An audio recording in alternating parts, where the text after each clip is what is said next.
மக்கள் அனைவருக்கும் வணக்கம். நீண்ட நாட்களுக்கு அப்புறம் ஒரு காணொளி. அது வேணான்னு பார்த்தேன். ஆனாலும் கூட இந்த தேர்தலுக்கு பிந்தைய கருத்து கணிப்பு அப்படின்னு சொல்லி நேற்று இரவுல இருந்து உருட்டிட்டு இருக்காங்க. அதுவும் திமுக ஓவர் சந்தோஷத்தில் இருக்காங்க. தேர்தலுக்கு பிந்தைய கருத்து கணிப்பு சரியா இருக்குமா அப்படின்னு பார்த்தீங்கன்னா ஒரு காலத்தில் சரியா இருந்துச்சு. என்னன்னு கேட்டிங்கன்னா, தேர்தலுக்கு பின்னாடி ஓட்டு போட்ட மக்கள்கிட்ட நீங்கள் யாருக்கு ஓட்டு போட்டிங்கன்னு மைக் எடுத்துகிட்டு போய் கேட்கறத நம்மளே பார்த்துருப்போம். ஆனால் சமீப காலமாக அந்த மாதிரி யாரும் கேட்கறத யாரும் பார்த்துருக்கிறதுக்கு வாய்ப்பு இல்லை. நான் பார்க்கல. உங்களுக்கு தெரிஞ்சால் சொல்லுங்கள் கமெண்டில். இப்போ எப்படி தேர்தலுக்கு பிந்தைய கருத்து கணிப்பு எடுக்கிறாங்கன்னு கேட்டிங்கன்னா, இப்போலாம் பார்த்தீங்கன்னா அந்த சேனல்கள்லேயே பார்த்தீங்கன்னா ஒரு சர்வே கொடுக்குறாங்க. அந்த சர்வேல நீங்கள் யாருக்கு வாக்களிச்சிங்க அப்படின்னு சொல்லிட்டு போடுங்க அப்படின்னு போடும்போது அதில் பார்த்தீங்கன்னா சமூக வலைதளத்தில் ஆக்டிவாக இருக்க சிலர் அவங்க கட்சி சார்பாக வாக்களிக்கிறத நம்ம பார்க்க முடியும்.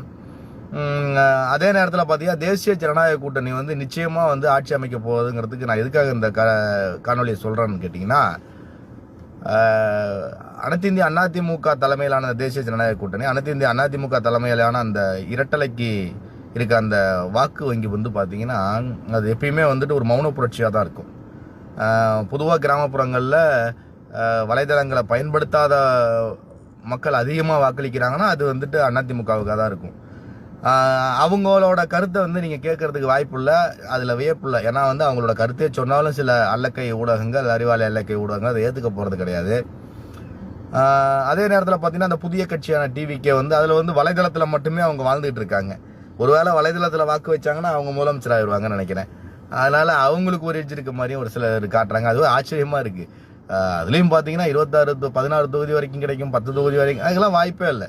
அதெல்லாம் வாய்ப்பே கிடையாது. நிச்சயமாக பார்த்தீங்கன்னா என்டிஏ ஆட்சி அமைக்க போது அந்த இதில் ஒரு மாற்று கருத்தும் கிடையாது. அதனால் இந்த தேர்தலுக்கு பிந்தைய கருத்து கணிப்பை நினச்சி யாரும் குழப்பிக்காதீங்க. எடப்பாடியார் முதலமைச்சர் ஆகிறாரு, என்டிஏ ஆட்சி அமைக்க போது 5 மாநில தேர்தலில் கிட்டத்தட்ட 4 மாநிலத்தில் தேசிய ஜனநாயக கூட்டணி ஆட்சி அமைக்க போது. நன்றி, வணக்கம்.